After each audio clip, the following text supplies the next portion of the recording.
ফোনটা সুন্দরভাবে ক্লিন কইরা নাটগুলা লাগায় স্ক্রুগুলা লাগায়া একেবারে সুন্দর মতো ফিটিং করার পর একটু চেক দেওয়ার জন্য ডিসপ্লে কামটা লাগাই নিই। ডিসপ্লে কানেক্টরটা লাগাইতেছি। ডিসপ্লে কানেক্টরটা লাগানি শেষ হইলে তারপর ব্যাটারিটা পরবো। সম্ভবত ব্যাটারিতে চার্জ নাই, ব্যাটারি একবারে লো। ব্যাটারিতে একটু শর্ট কিলার দিয়ে শর্ট দিলে ব্যাটারিটা উঠে যাবে, সমস্যা নাই।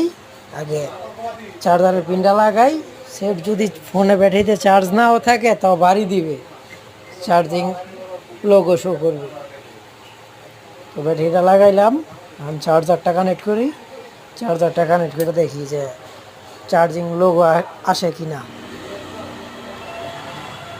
আশা করা যায় চার্জিং লোগো আসবে, যদিও ব্যাটারিতে চার্জ নাই সম্ভবত।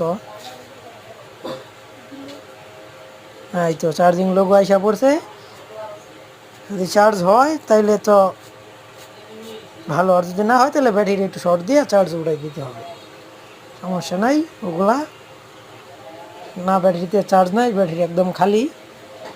তো এখন ব্যাটারি একটু শর্ট দিয়া পরে ফোনটা চালু করতে হবে। যদি আমার ভিডিওগুলো ভালো লাগে অবশ্যই লাইক, কমেন্ট, শেয়ার এবং সাবস্ক্রাইব করবেন, আমার পাশে থাকবেন, যাতে আপনাদের এরকম ইনফরমেটিভ ভিডিও দিতে পারি সব সময়।